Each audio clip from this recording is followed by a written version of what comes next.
Welcome to the Realty Podcast. My name is Jenny Pardo de Zala. I'm the Chief Marketing Officer here at Gibson Sotheby's International Realty. And this year we're starting with some new hosts, myself as one of them, joining the team. And I'm excited to have Lauren Muellenthaler from Sotheby's International Realty here with me today. Lauren, would you take just a moment to explain your role within Sotheby's International Realty? And welcome to the podcast. Absolutely. Thank you so much for having me, Jenny. I'm really excited to be here. I'm a longtime listener of the podcast, so it's an honor. So my name is Lauren Muellenthaler. I'm the Vice President Affiliate Services for Sotheby's International Realty, which essentially means that I look after a certain region of the country.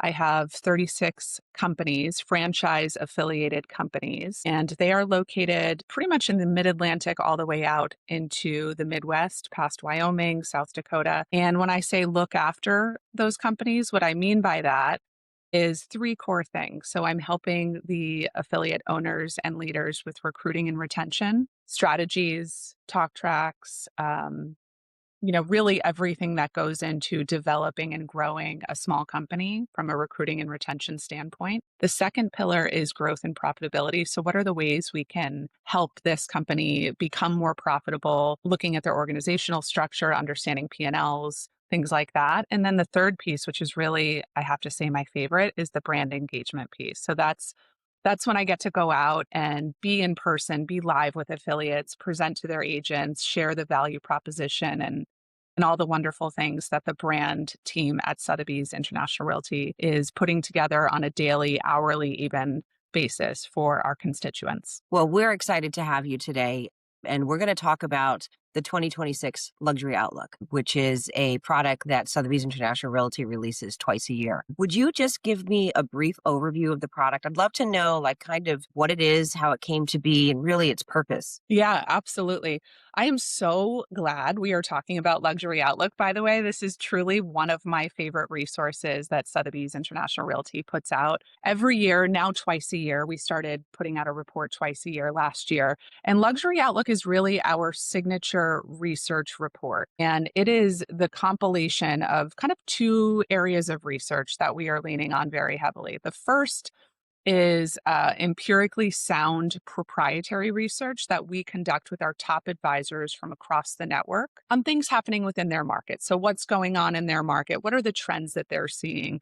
What are the amenities that high-end residential real estate consumers are looking for? What's kind of the beat on the street? So that's one piece of the research. The other piece of the research is really looking at journalistic findings from high-end residential real estate resources and world-renowned resources like The Economist, Reuters, The Guardian, sources like that, Pew Research Center. So we're pairing really this 1-2 punch of beat on the street from the best real estate advisors, not just within our brand, but frankly, across the world. And we're pairing that with more academic journalistic resources to put together this beautiful magazine quality resource that we call Luxury Outlook. And we're serving that up to the real estate community and to our real estate advisors across Sotheby's International Realty so that A, they can educate themselves on what's happening across the globe from a real estate perspective and really be at the forefront of those precise insights that they can then serve to their clientele,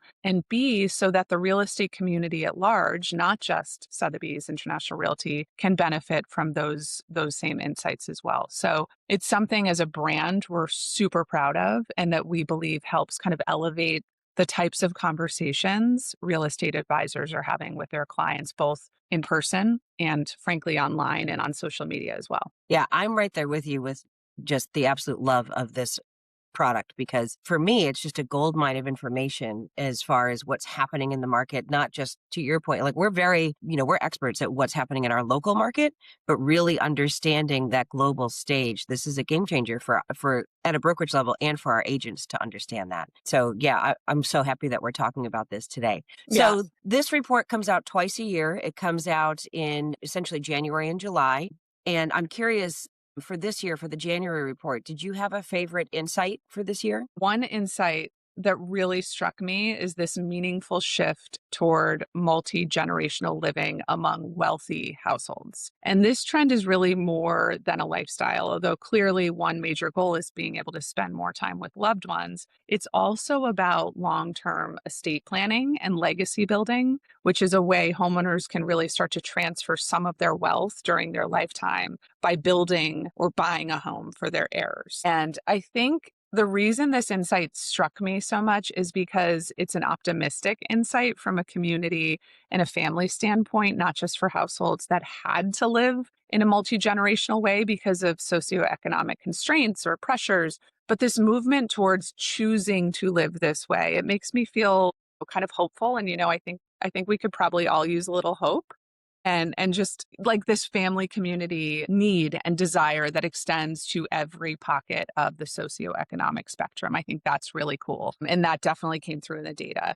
The other thing, particularly from an insight standpoint, that really struck me was the fact that there's more generational buying data that we now have access to that's really pointing to the fact that the millennial consumer, who we spend lots and lots of time studying and talking about for good reason, they're the largest cohort of population in the world, is really starting to make waves in terms of high-end residential real estate buying, and particularly the single female millennial, which is a group that perhaps was overlooked from a luxury home purchaser standpoint in years past. That really struck me as well, and I thought that was exciting, is having this insight into a consumer that really matters, has always mattered, and will allow us and kind of push us to start thinking about the ways that we're speaking to these consumers, and particularly to that single female millennial consumer, and catering to her needs as much as anyone else's. Yeah, I think, when I read the report, the generational living absolutely resonated with me as well. And certainly calling out the millennials, but also this report and the last one also called out Gen X. And as a proud Gen X member, it was nice to finally be seen. Oh my God, Jenny, I am right there with you. We exist.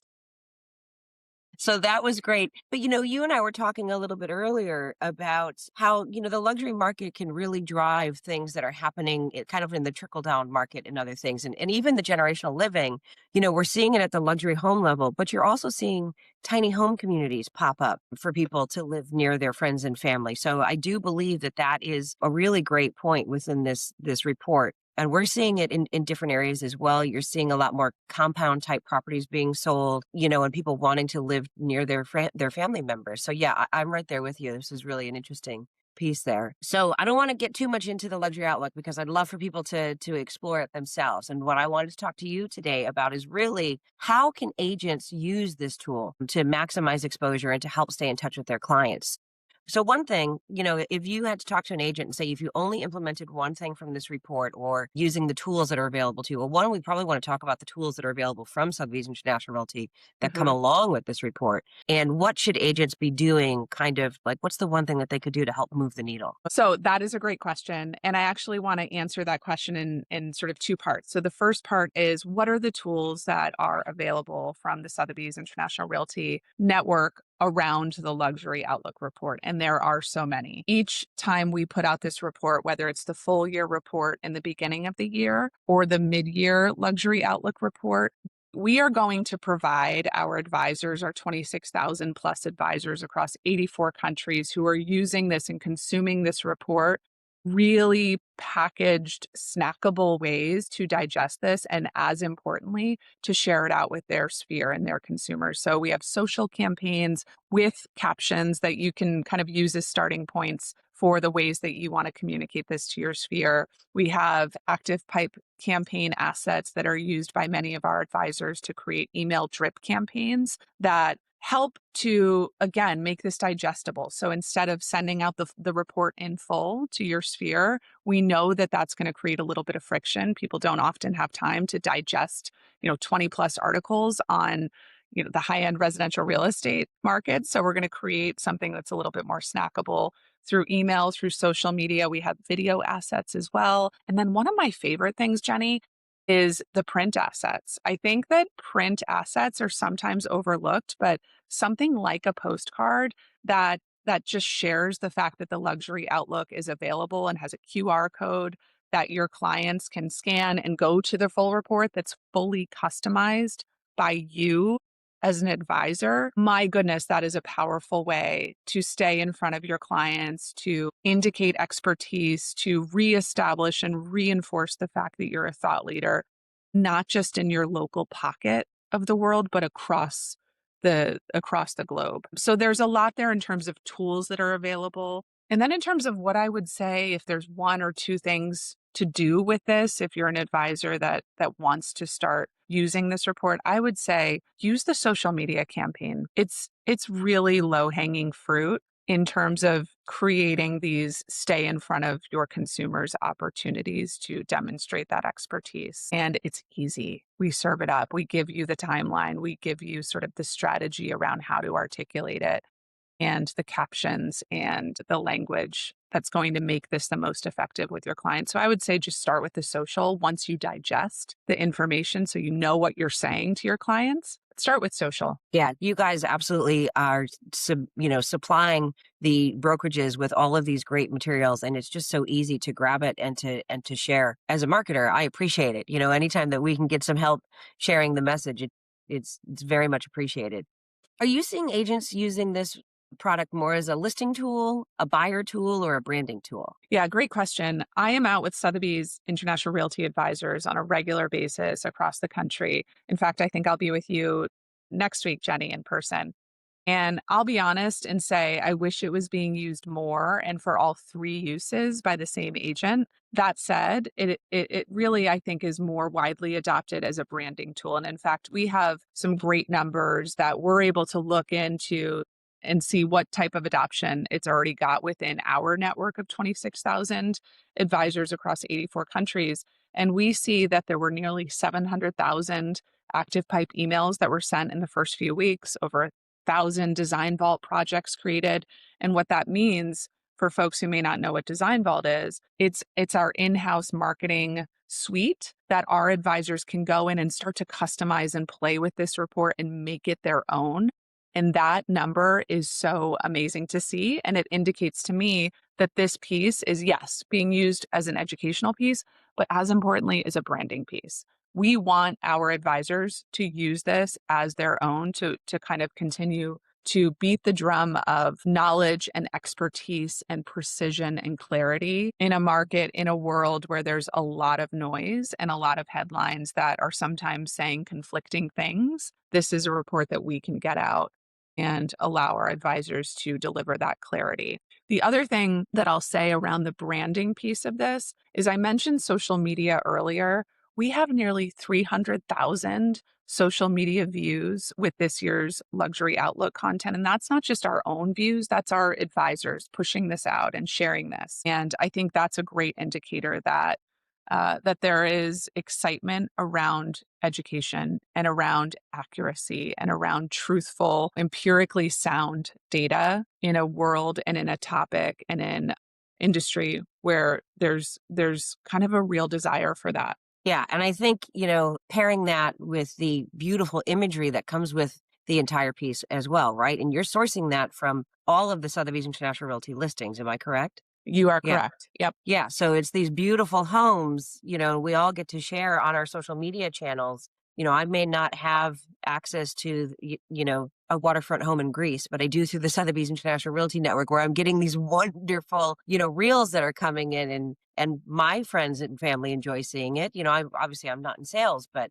it's just a wonderful piece to add to your social media channels as well. So I think leaning into that and then also leaning into the customization piece is fantastic. I'd love to know, I'm going to tie a couple of questions together here. The successful agents always do something a little bit different. And I'm curious if they're doing something different with the luxury outlook compared to the rest of the kind of world. And then is anybody doing something with it that you didn't anticipate? All right. It's a great question. The top advisors are using this report by and large is personalization. And what I mean by that is taking the report, personalizing it to not just their market, but to their clientele. So serving up pieces from within the report, articles, if you will, pieces of data and delivering them in a very white glove, kind of personalized way to their sphere based on conversations they're having. I think that's one really creative and thoughtful way to deliver the content. The other thing that I hear from a lot of the affiliate advisors that I'm out there talking to is that it's used as a way to distinguish themselves in their market. And I'll give you just an example of that. I was out in St. Louis 2 weeks ago with Dealman Sotheby's International Realty, a fantastic affiliate that I absolutely love. And I just have so much admiration for the culture that they're building and the ways that they're using the tools. There are 25,000 realtors in the state of Missouri. There are 5,600 realtors in St. Louis. That is where they are operating out of. There are a couple hundred within that brokerage, just within the Dealman Sotheby's International Realty family. When you start to think about those numbers and how to distinguish yourself as an advisor in a really pretty crowded marketplace, this is one of those ways that if you're taking it and starting to get really thoughtful and creative about how you use it, you quickly become one of one or one of five that's actually using it in a great way. There's an advisor there in St. Louis. His name's Sean Hayes. Shout out to Sean Hayes. And he distributes the Luxury Outlook to his wealth management clients who end up featuring copies in their lobby of their building, of their offices. And it creates this really valuable exposure to a highly targeted and affluent audience. He, of course, also shares the digital edition through ActivePipe and consistently on social media. And he's shared with me that this is one of his most engaging emails that he sends to his sphere of influence each year. So that's one example, getting really creative, but then also using kind of the low-hanging fruit piece of it. One other example that I often point to with the Luxury Outlook is one of our advisors with Ward White Sotheby's International Realty down at the Jersey Shore. Her name is Kathleen McDonough. Shout out to Kathleen. She, like many of our advisors, send this report out through ActivePipe to their sphere. And they're thoughtful about it. Kathleen was thoughtful about it. And she's serving customers that are at the Jersey Shore. They have beach houses. But like many of our luxury clients, they have a portfolio of properties. And we saw that data come through in this year's report as well. She sent out the ActivePipe to her sphere, and she ended up getting an email back from one of her clients that had a property in Anguilla. And the client said, "Oh my gosh, Kathleen, it's so great to hear from you. I loved your email. Wonderful to see your name pop up. I actually have a property in Anguilla. I didn't realize you had a teammate in Anguilla. And the property that I have there, it's been listed for a couple of weeks. Not really sure what's going on. It's a beautiful property. I think it's priced probably right, but it's not moving and it's not getting a lot of traction. I would love to have a conversation with you or your colleague about what we can do." She quickly put that client in contact with Harrison Dwayne Reed, our COO in that office. And Harrison met with the client via Zoom and very quickly, in a matter of a couple of weeks, took on the listing, listed it. And this resulted in 2 more property referrals from this one client. And look, I know that might be somewhat of an outlier example, but I actually don't think it really is. I think when you stay in front of your clients with this global expertise and this global brand, things like that happen. It opens doors.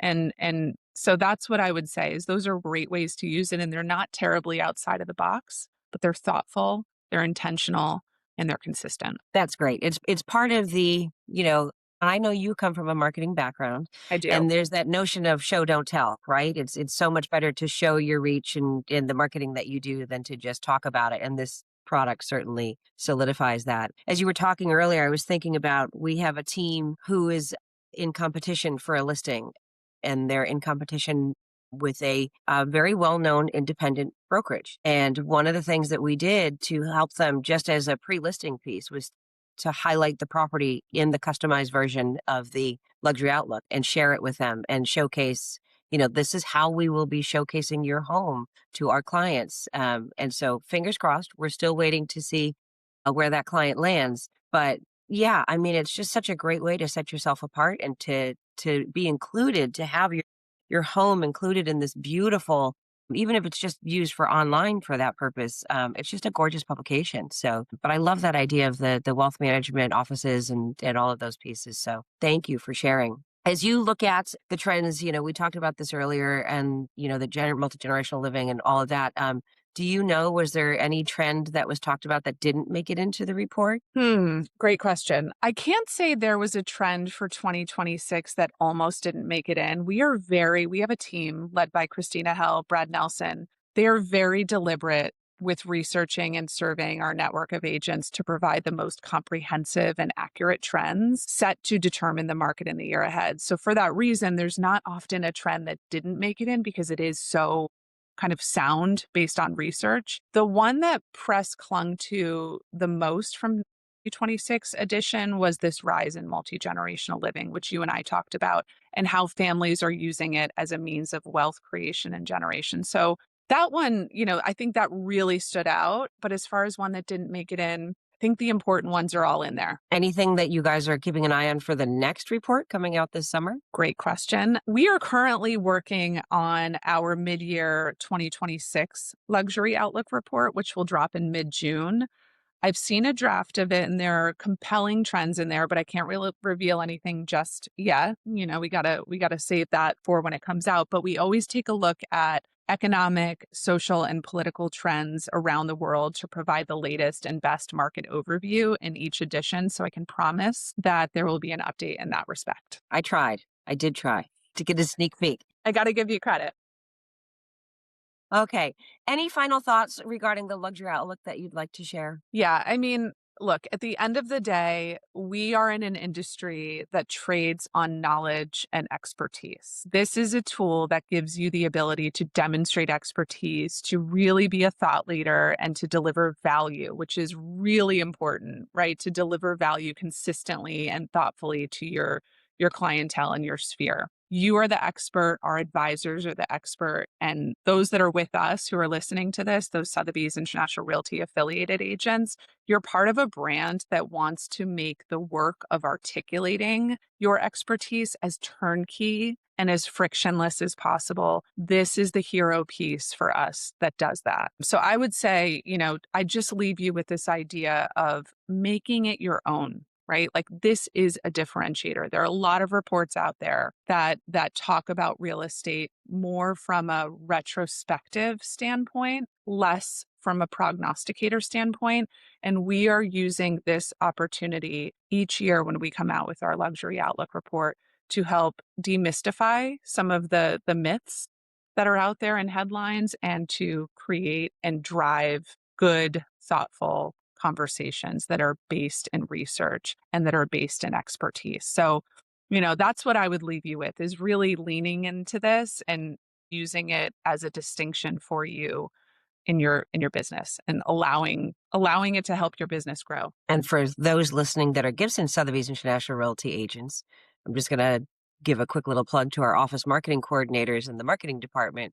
To personalize it and to take advantage of what Lauren's been talking about, you just have to reach out to us and we'll help you. You don't even have to have a background in design to figure out how to do that. We just take that right off your plate for you. So please reach out to us. Well, thank you so much for joining me today, Lauren. I really appreciate you taking the time to chat about this. I know for both of us, this is kind of a passion project to get this report out there and seen by more people. So thank you again for joining me this morning. Absolutely, Jenny. Thank you so much for having me.